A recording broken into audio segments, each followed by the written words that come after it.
Dante switches, but those ones are, so basically any general normal IT switch will work if you can do all I've just said. But the Yamaha network switches are built and all those parameters have already been set. So you just buy and you can work straight away with it. SWP1. We have SWP18, we have SWP116, then we have the SWP18 MMF, SWP116 MMF. MMF stands for what? Multi-mode fiber. Yes. So basically you can connect two switches by fiber optic, and then you can now use your network cables and connect to your devices local to you. What does that also mean? It means that those switches are ready if you are doing a stadium-wide event. So you can connect from one side, maybe stage, with one. The other one will be at your front of house. Maybe the distance between the two sides is maybe 150 meters. No trouble. As long as you are within 300 meters between the stages, you're perfect. You understand? Okay. Yeah, let's. All right. So basically, in terms of patching, you can either patch directly from the console, or you can use Dante controller to patch. How many of you have used Dante controller before? Before now? Dante controller. I know a few people have. Okay, let me ask it this way. How many of you have not used Dante controller before now? Okay. It is very important that by the end of this seminar, you actually do use it. You understand? And I'm imploring you to do so maybe tomorrow. I think we'll still have the CL system. So just go up there, patch to the system. There'll be someone there to guide you, and then begin to do your patching. It is very important you get used to it. I just told you now, based on today's research, 75% of the audio transport protocol in the world today is by Dante. So we set word clock. We've already done that. And when you're using two consoles, all the word clock should be on 48K. Your master should be the master console. The second console may not necessarily be, so it will get its clocking from the first console. Or you can use Dante, so everybody gets their clocking from Dante. Yes?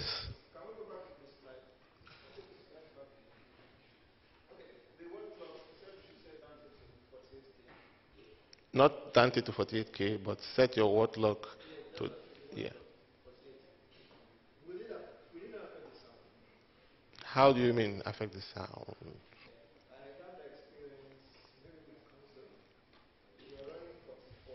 Okay. Yeah.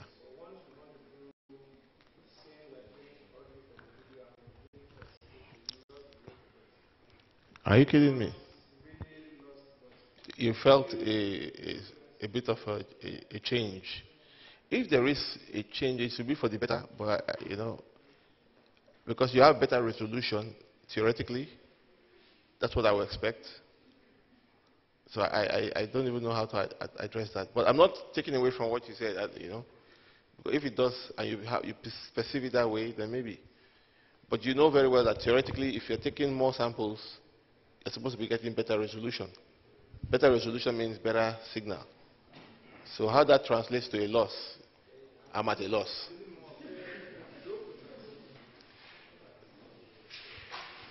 Okay. You get what I'm saying? Okay, let's go back. Yeah. Okay, so let's go forward. So in Dante's setup, the same thing. For the second console, now note something here. For the second console, you are going to disable with recall for all the reels. Do you understand? Do you know what that means? Disable with recall. So which simply means that the second console will be working off the digital gain. not on the analog gain. You understand? Because for digital systems, you have your analog gain. Where's the analog gain coming from? From the real stage boxes that you connect your microphones into. That's where the digital to analog conversion happens. Once the data gets into the network, you control it literally through your digital gain. So when you're using two consoles, one console will be in charge of doing the head amp recall and the head amp control, while the other consoles will be responsible for the local, what's happening around, locally to that console, and you can control via digital gain. We're going to try to demonstrate that, later. All right?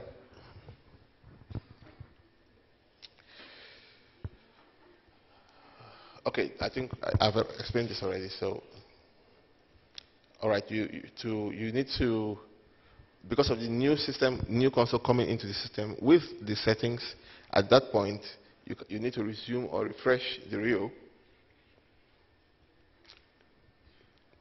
Okay? And sorry. And in order to do that, we have, you can see here, so you can see to refresh, you keep the dip switches 7 and 8 up. And to resume, dip switch 7 will be down and 8 will be up. Okay? All right. All right, so which is where the gain compensation thing comes in. So gain structure, how gain compensation works, the analog and digital gain, who's the master and useful controls. How much time have I done? How much time do I have? 30. Okay. All right, let's go further. So gain structure. Did I say minus 18? Did we talk about minus 18 yesterday? All right, so you can see here, this is where the signal just begins to turn orange. Okay? No, go back a little. 18? All right. Set the input gain so it peaks with the minus 12 light on. Somebody asked me a question about minus 12 and minus 8. I'm trying to remember who. About broadcast. Yes. Okay, good. So you can see here, set the input gain so it peaks with the minus 12 light on. Minus 6 dB light should be really on. Overlight should absolutely never be on. So 12 will be your maximum you should get to. Minus 18 is okay. And look at what it says. There is 18 dB of headroom here. It is equivalent to 0 dB on a typical analog mixer. Yeah? Yes. Okay, go on. Okay, so some quick advice about signal levels. Need we say this? We know that already, so we don't need to stay there. Okay, go further. Red means danger, so big deal. So we should avoid it. Anywhere. Okay, just skip that. I need to. Okay, this you can find on the console. So if you just touch the meter, it will give you this window. So you can see every metering going on the system in one glance. Yeah? All right, go further. Okay, did we say each reel can be controlled by up to what? 4 consoles. Now inside the reel is analog gain with auto part switch, AD converters up to 96, 24 bits, digital gain compensation at 32 bits, and Dante audio network interface. Now just to say, the reels can work at 96K standalone. Do you understand? The reel on their own can work at 96K. So if you're using the reel with some other device that's at 96K, it will work. It only has to work at 48K because it is working with what? CL console. All right? So gain compensation can be enabled and disabled from each of the consoles. Okay. Now, how CL gain compensation works. So you have the analog gain, you have the gain compensation, which is GC, and then you have the front of house console, you have the monitor engineer here. So gain compensation fixes the total gain before flowing into the audio network. So on the console, there is a GC button, you have to turn it on. Normally what you do is this. You set your analog gain, correct? Normally, as you would do. Once you set the analog gain, and the sound is going through the system. I don't want to read that, so I just explain to you directly. Sound is going through the system. Now, that sound going through the system will be great for the front of house engineer, for example, but it's not very good for the monitor guy. You understand? So what the monitor guy needs to now do is to, okay, he needs to, while my gain compensation is engaged, he will fix his own levels, the analog gain, and then engage the gain compensation. So once that has been set, if he needs to do any changes further, he can use what? The digital gain. Yeah? But if he wants to make any change analog, from the head amp, then you go out of gain compensation, make the change, and then engage it back. Then from there on, you can keep using your digital gain. So basically, if something is too hot, yeah, you turn it down in the digital gain, the analog gain is going to go the other direction to maintain the balance. So that's exactly what basically is doing. So if you turn digital gain in one way, analog gain goes the other way. So at every given point in time, the signal going to the system is the same. It's not changing. It is better seen than I can explain, really. Okay, let's go further.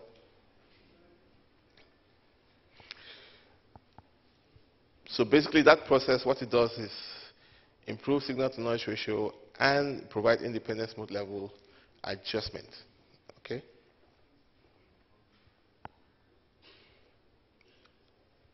Okay, let's skip that.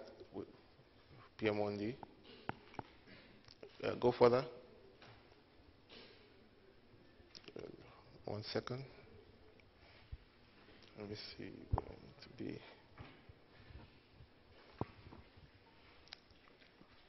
Okay.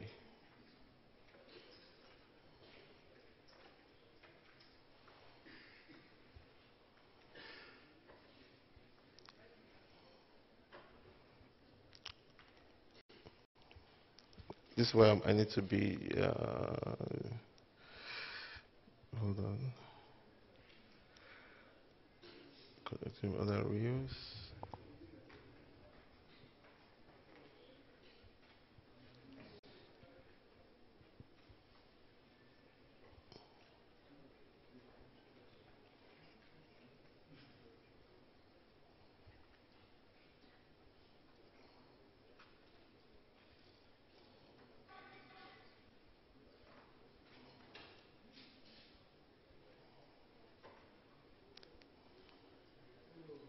Okay, I think I found what I needed to show you.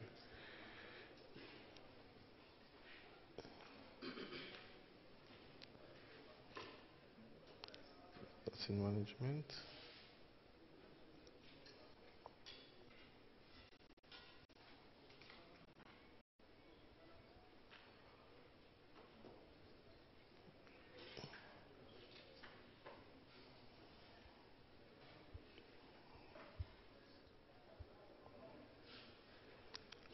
Console lock.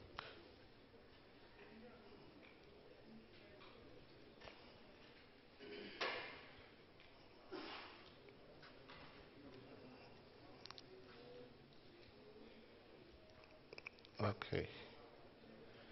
Can I have the PowerPoint back, please?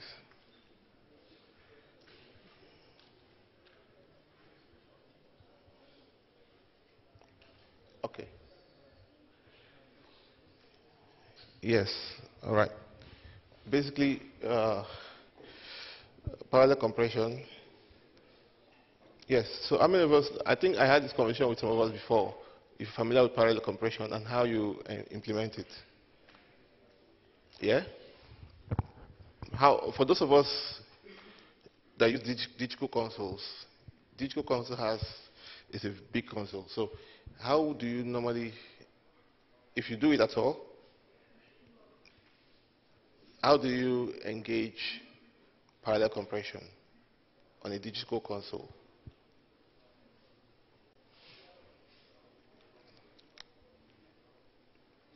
Do you do it? Do you use that at all? Don't. Okay. Any of you, have you used, Felix, have you tried that parallel compression? Have you tried it before? Parallel compression. How do you do it?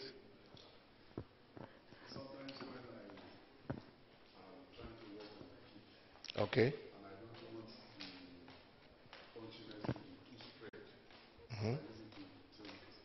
To tame your kick. Okay. All right. Okay, it's fine. It's fine. Yes, somebody wants to say something there. No, on the console you use. Digital. Yes, how do you do it on digital? Most especially my kick. If I just tame it down, once I notice that it's heavy, I try to tame it down. That's all. Okay. You parallel compress your kick. Yes. How do you do it?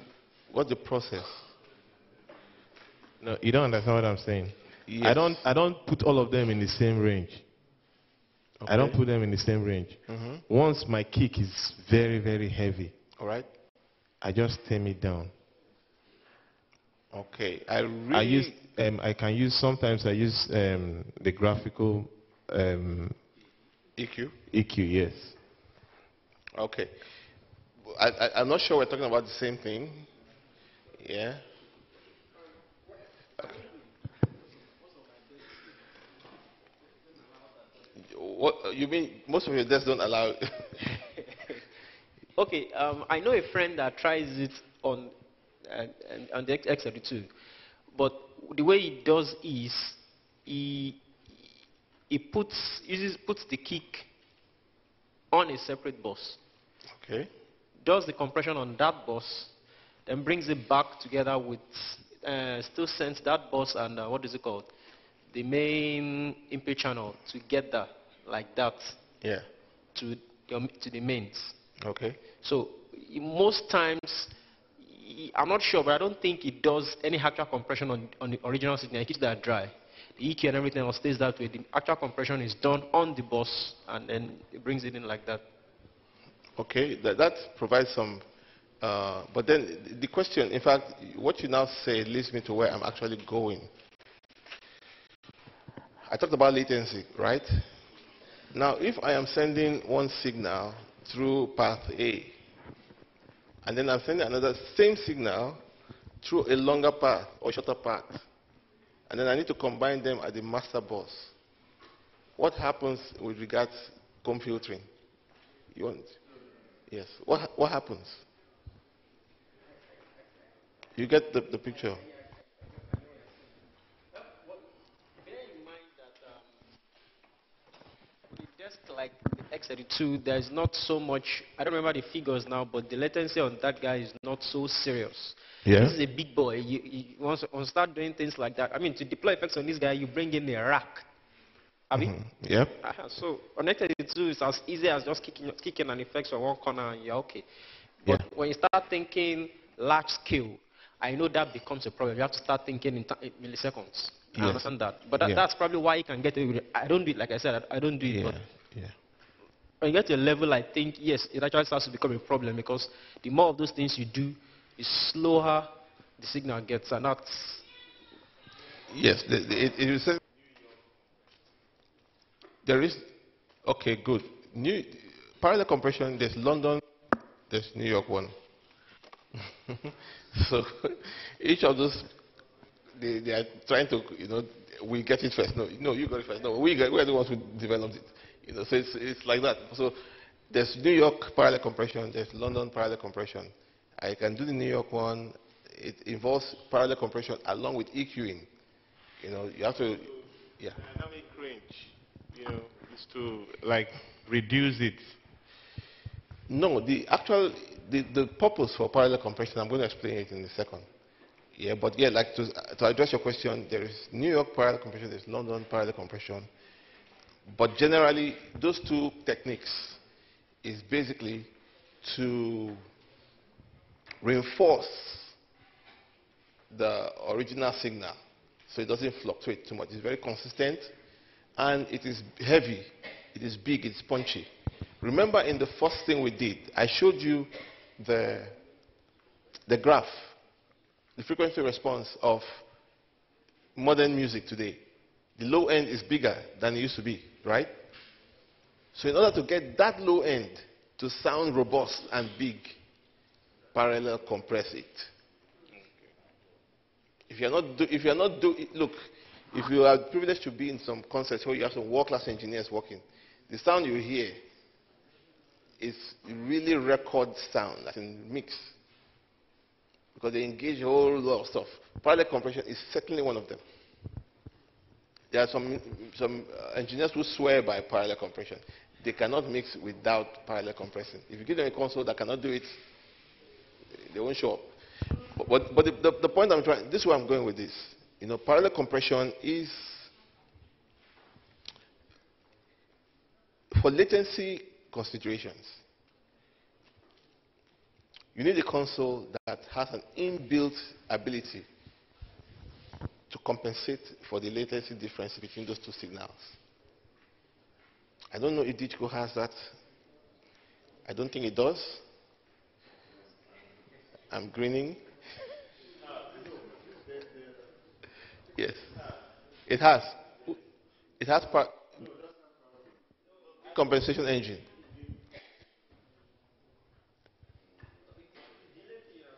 I'm not talking about delay.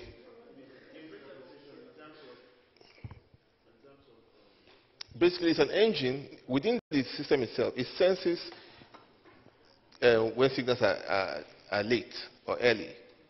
They're supposed to appear at the master bus, and then adds some samples to it or removes to align them together to that. It's the same thing with Pro Tools. If you use Pro Tools, delay compensation in Pro Tools. When you engage that engine on, it compensates for when you are busing. Some signals passing through longer bus to arrive at the master bus, and the ones taking the shorter path. So what it does, it delays the one going to the shorter path. So it goes to wait and then. Okay, yes, please check. Yeah. So that is, the PM10 has that internal system for inputs, for outputs, for inserts. So even if you're adding effects on your inserts, the effects you're adding on your inserts is actually creating latency for that signal. Signal has to go through that before it goes to. I think it has. It does. We don't have. Digital has.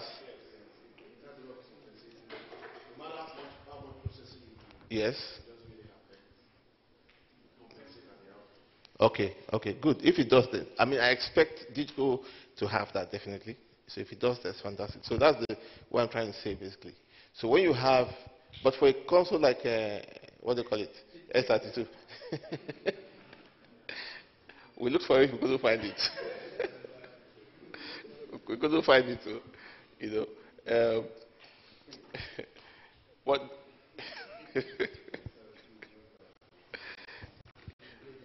Oh my God.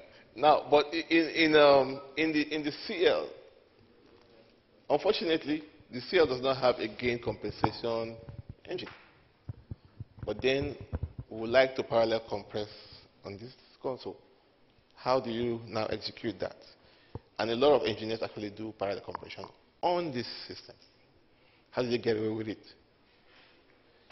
So that's why I just wanted to, basically, for what to do is, let me create a scenario. You have your kick drum, snare, or maybe your drum channels, your hi-hat, your toms, what else? Your overheads. Let's work with that. Normally, you put it stereo and it goes straight to your. Normally, you do your gain, you kick. Drummer, oh yeah, kick now, kick. It's doing all that, and then you do gain. So, hey, it's fantastic, it's good, yeah, good, great. Give me quarter notes, snare, bah, bah, and then you set all your gain structure across like that, right? Bring your faders, and then you're good. Everything's going to the house. But then again, you want that extra oomph, that extra thud. So you decide, okay, I want to parallel compress. And I don't just want the kick to sound, I want the toms to sound like 10,000 thundering typhoons. I want the toms to be like, when you hear tum,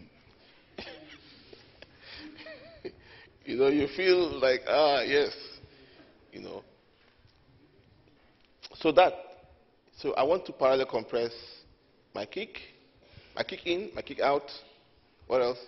My toms, my snare.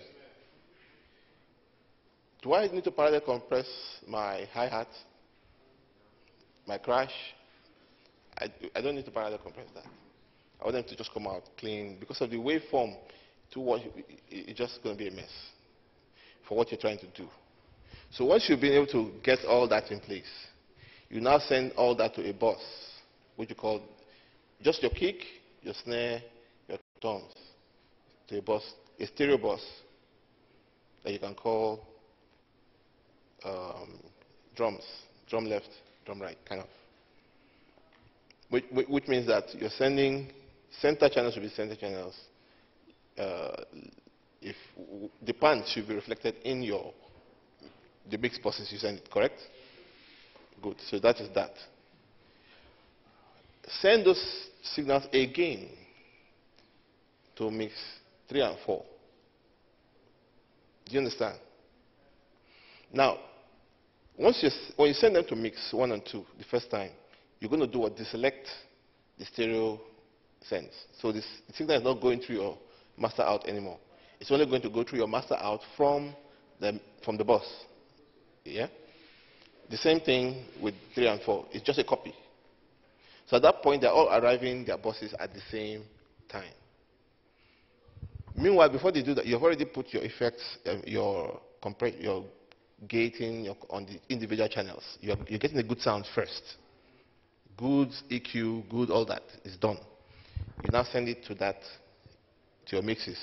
Now, when they get to your mixes, 3 and 4 can be your dry. 1 and 2 can be your dry, 3 and 4 becomes your compressed. What you now need to do is that the compressed, you can put an EQ on that compressed first, boost the low end of that compressed, first, a bit of the high end, and then now put a compressor on it and squash the life out of it. So that it's sounding really terrible. Yeah? It's sounding really bad. So once you've done that, you can now send that to your master. Before you do that, obviously, you send your the dry one to your master, which is coming out really nice. Then you can now send the squashed one as well to your master, and then you can bring it a little bit to reinforce, the dry one. Your hi-hat and your snare, your hi-hat and your crash are going straight from where? From the channel to the master bus, right? So you have 3 different signals from the drums going to the master bus at different times. Remember, the dry signal has no effect on it. No compression, no EQ. The parallel compressed one has an EQ, has compression. So definitely that one is going to take a bit longer to arrive at the master bus. So in which case you're going to get comb filtering. So what to do in that kind of situation now is to add those same effects that you added on the compressed signal to the non-compressed signal and turn it off. The system is going to add those same samples as if those effects are being used, and then align them at the master bus. And then you have some serious thundering sound. So that's how you implement it on the CL. And just about any other mixing console that does not have the complement of a parallel compression engine on it. Do you get all of that so far? Sorry? Yeah, gain compensation is for the head amp. That's for to manage the processing as well. Okay, okay, good.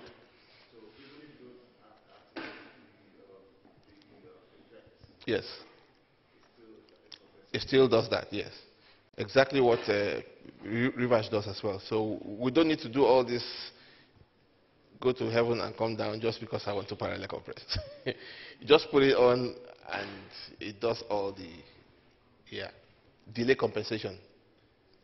Delay compensation engine. It's called the delay compensation, yes. Yeah. So pretty much, yeah.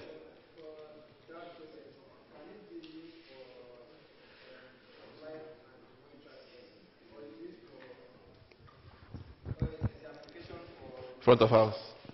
It can be used for broadcast, your broadcast mix.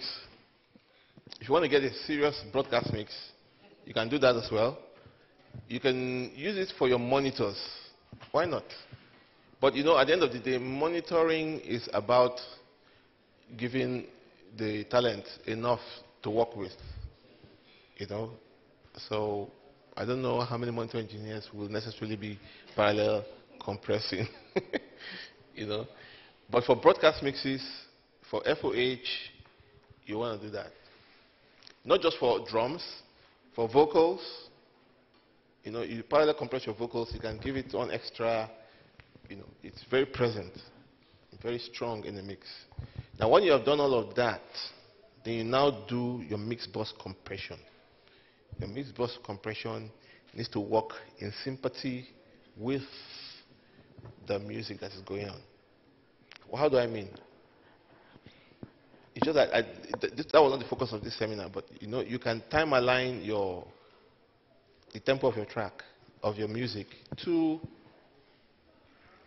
your delays, to your reverb, and to your compression and all that kind of stuff.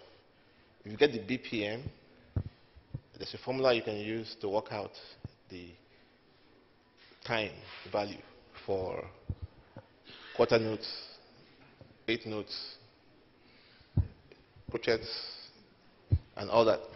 So you can time align. So basically, that's if you have the time for it, especially if you're doing broadcast mixes. You know, FOH guys don't have time to respond to all of that multiplicity of broadcast guys. I think they may have less pressure, so they can actually, okay, this is the tempo that's being used. Then I can do, okay, I need to enter for my compressor attack time. I can use maybe 90 milliseconds, because you derive that from the formula. You know, I can give it to you later if you need it.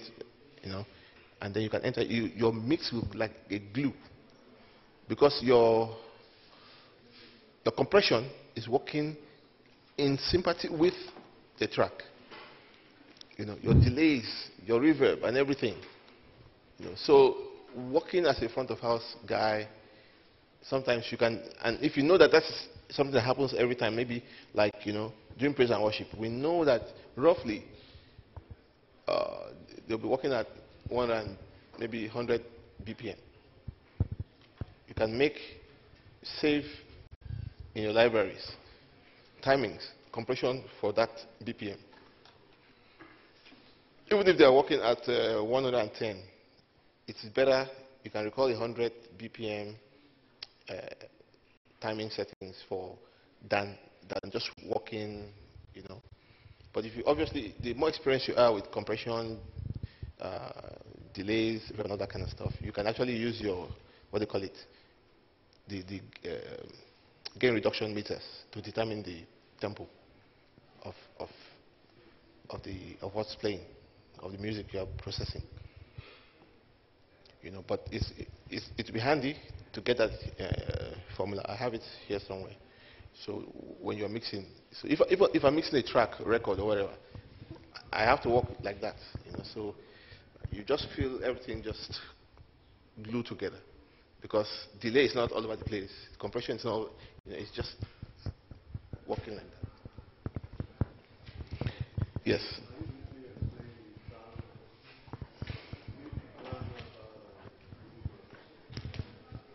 The what? And can you explain grandmasters and group masters? Okay. Mixing, yes. Group masters in consoles, Yes. or in any other. Okay. Well, Just to understand more of the phenomena you just explained, do you need to know that group master, grandmaster for parallel compression? okay, okay. Group master and what master again? Grandmaster. Grandmaster. Okay, grandmaster is a cult-like expression. Or if you're into chess, you can be a grandmaster. Yeah. But then again, if you're looking at consoles, I've never seen a console where anything written grandmaster on it. Even main master, I see master. I know, I just want to. You know, but once you use master, you've gone. A master is a boss, actually. You know, but at the end of the day, you have to. I think you're probably trying to borrow from analog terminology into digital, but then again, you have a group master, obviously. Yeah, so that's all the bosses. Your group master is just a level control for the master bosses, correct? But grandmaster, not grandmaster, but the master, which is your main mix, where it comes out from. Yes. Some people call it, what do you call it? In Yamaha, we call it main, or master, rather. Yes. You know. So, but I think grandmaster will be, there's a good ring to it. The grandmaster. It's like Al Capone.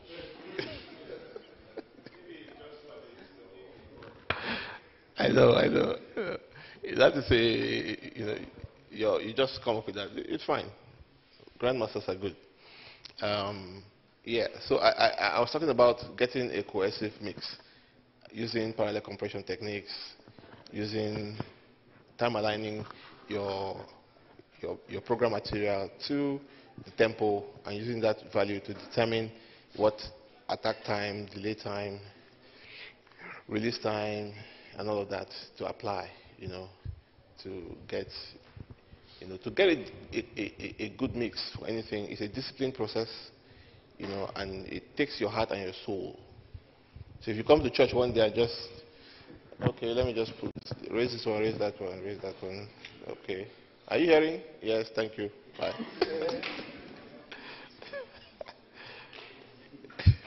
Now, it's your heart and your soul, because it's a creative process that you invest your time in, So I want to encourage us, those of us who do mixes regularly, it's a thankless job sometimes,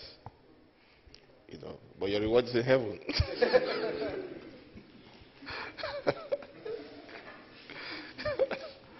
Which is easier?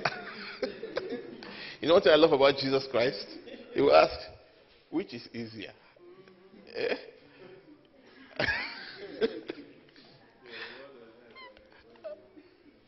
So, yes, which is easier? Because, yeah, Yes, yes. Because every time when you just ask that question, I always laugh. I say, what? Yes. You know? So why are you guys stressing yourself? The easier thing is for me to do the miracle. It's hard for you, but for me, it's easy. You know? Let me just do my miracle and go. Yeah. Any questions? Before we go into the hands-on session side. Okay. Any questions? I have a question. No?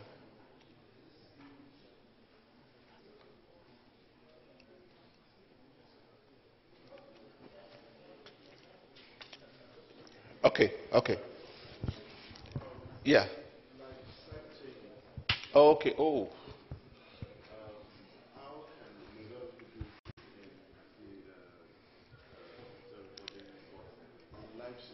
Yes.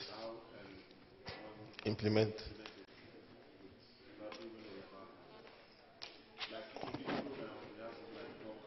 Yes, a Docker. Where you can dock other channels like sidechain. So, Yeah. but how can you implement it with Yamaha? The same thing, in the same process. Basically, there's a key input. Just press it. It gives you source channels, and you can key in those channels into your destination channel. Okay. Like, can you do multiple or just a single?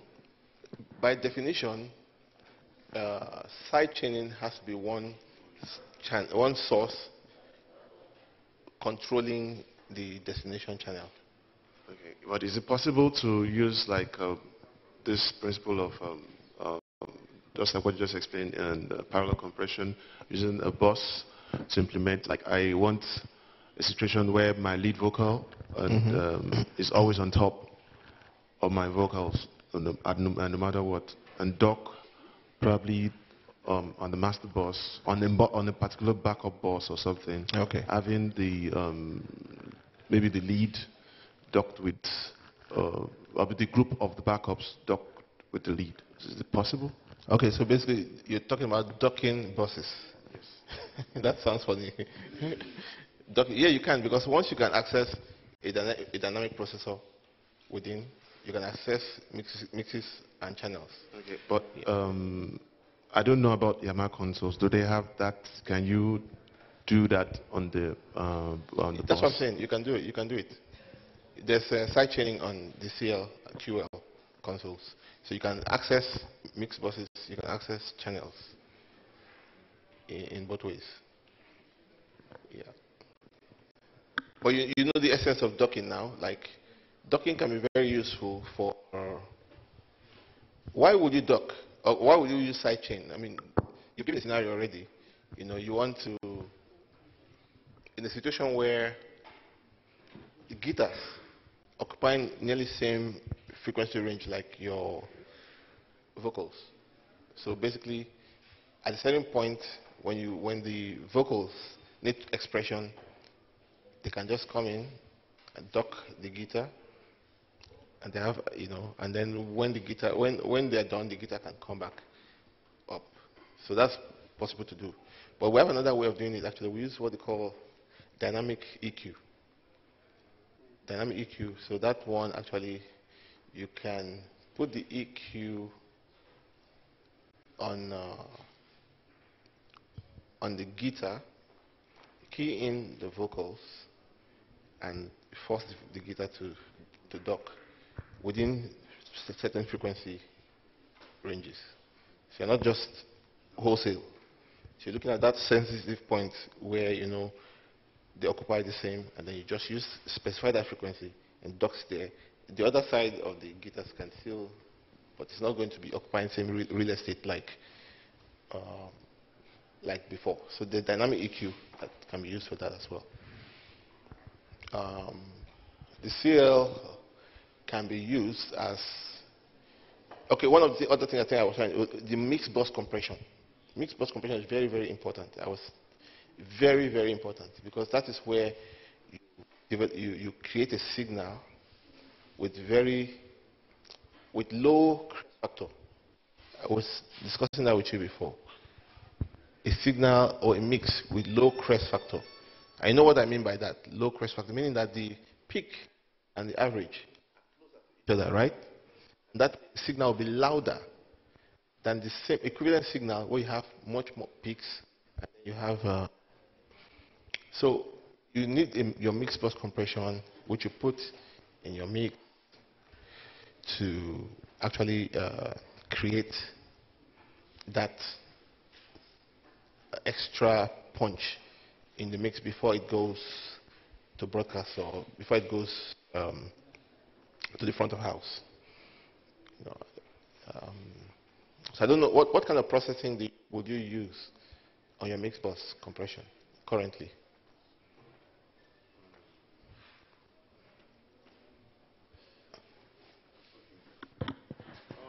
On our mix bus, we do actually avoid doing so much of processing on the main mix bus. But like what we do more of our mix maybe for the front of house with groups. So like a group, so we can play around and apply maybe little filtering and just a little compression so that you don't have something just jumping up at any time. Just to keep it cool and calm at most times. Oh. Yeah. Why I ask is this. Okay, because the nature of the church is like, so you cannot have one mix bus for everybody. You sort of kind of mixing per wing. No, what we did for our auditorium, to make things simple, we tuned the system to sound as one. Okay. So whatsoever thing is happening at this wing is same as what is happening at this wing. Okay. And you know, balance both SPL at all points. So you know that when you're pushing your audio at this level, you should have exactly the same thing at that side. Yeah. So you're not bothering yourself having, you need 3 engineers to be mixing each bus for each output. So, and the wings are equal.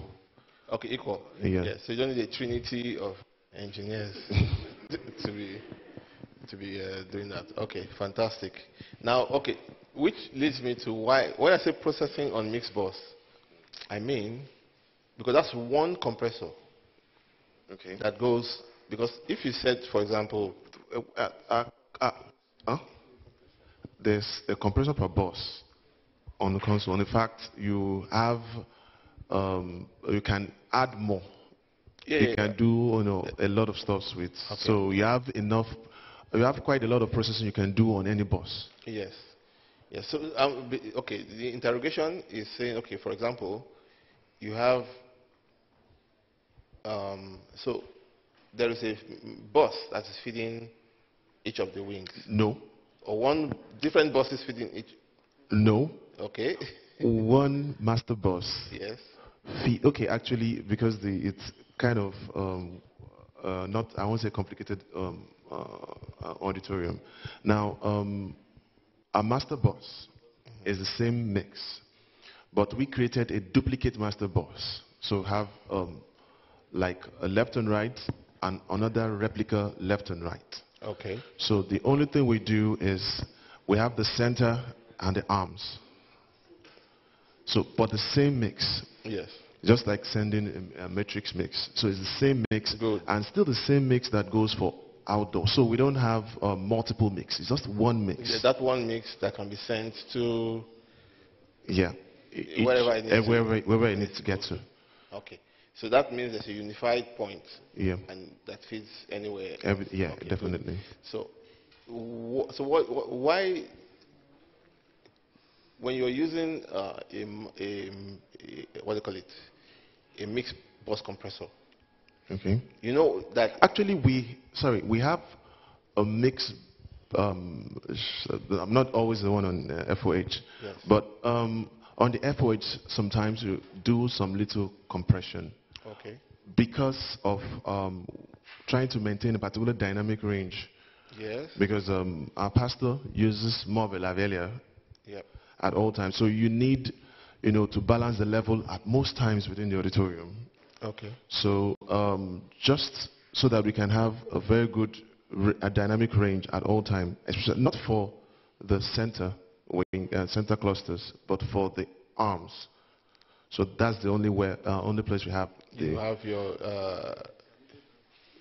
No, Galileo does not. The processor does not have any compression, just EQ. just EQ. Yeah. Okay. The reason, okay, good. At least it gives me a good picture of the way you're configured. So you have compression on, and how much gain reduction is going on the compressor? I don't think we have maximum more than 6 dB. 6 dB. Minus 6 dB. No, no, no. Okay, it's actually 6 dB. 6 dB. Yeah. Okay, but then again, what they call it, mixed bus compression should sometimes, it's so mild, really 3 dB, just to take care of any peak that might occur at any point in time. So you have a 3 dB gain reduction, which is very, very mild. It's not even really touching your sound that much. It's only touching the peaks. It's not even affecting. In fact, we barely get there most of the time, except there is, it barely gets there. Okay, that means the sound itself in church barely gets. Barely touches. It's just occasionally when maybe, most pastors can just. Can be. Exactly. Yeah. So at that point, your system is still safe. It's just like a little limiter also. Okay, good. So basically now, that now leads me to say that if you have your mix and you put a mix bus compressor and your threshold is set at 0, for example, what happens? The compressor is not working. It's not working. Yeah. It's just there. It's just things are just clearing passing and forwarding. through. Yeah. What Agent. Now, if you change the threshold in such a way that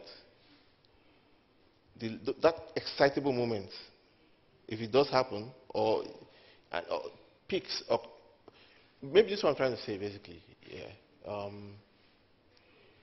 If maybe for the broadcast guys, even would be great. Okay. But when you put a mixed bus compressor in your and you correctly set it up, Okay. there's something it does to The mix. the overall sound that you cannot send elsewhere. There's just something it does. You can check any engineer. In fact, most engineers would necessarily do that, just for the fact that it gives you even a better crest factor and elevates the sound a little bit more. Now, if you're dealing with too much loudness already, you don't need that. So, but for the guy who's doing a broadcast mix, in a media mix, will necessarily, because it doesn't have feedback issues to contend with. So basically, you're mixing like you're mixing for a record. So you now have to employ all those techniques. Let me give you an example. If I'm mixing broadcast, I have a different. I don't know if that's what you do. The reverb for drums is different. Everything we do that on the Everything broadcast. you do that as well. So your vocal reverbs are different. Everything is different. We have enough, so. Yeah. Do you compress your reverb? No. Okay, that's where I'm going to. To create certain effect, you can compress your reverb, you can side chain the reverb to get a gated reverb, to get certain effects. So that's the application of dynamics and parallel effects at the same time. Okay. So all that helps so that if I hit my snare, it draws it back straight. Okay. I don't want that to keep on going.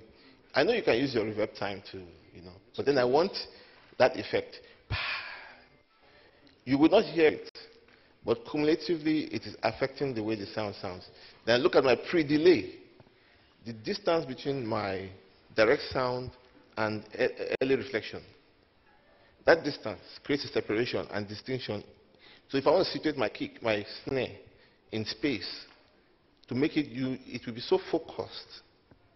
So you use all those techniques to say, okay, I want to create it 20 milliseconds within the harsh window. You will not, the perception is that this is it here. Even though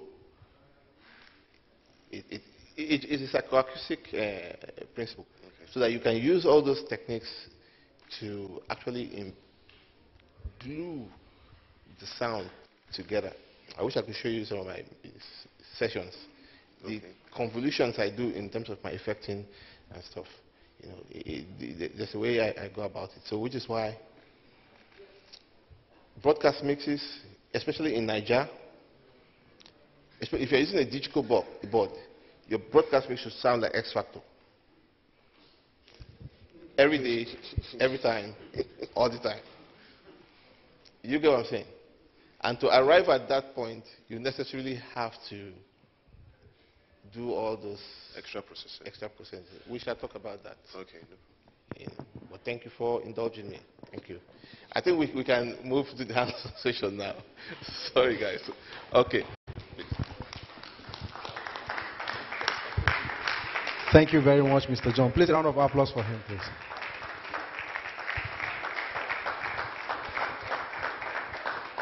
I'm sure we all had a very nice time listening to him explain a lot of things regarding the consoles, in general regarding sound and audio techniques.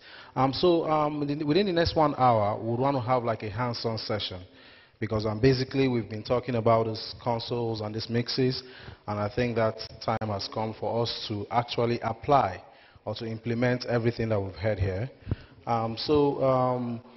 Though the hands-on, like I mentioned earlier, will not be in this room, it will be on the 3rd floor, towards the left wing. Once you go up the stairs or via the lift, it's towards the left wing. We'll have somebody there to direct us. So we'll go to the hands-on room, and we're going to divide ourselves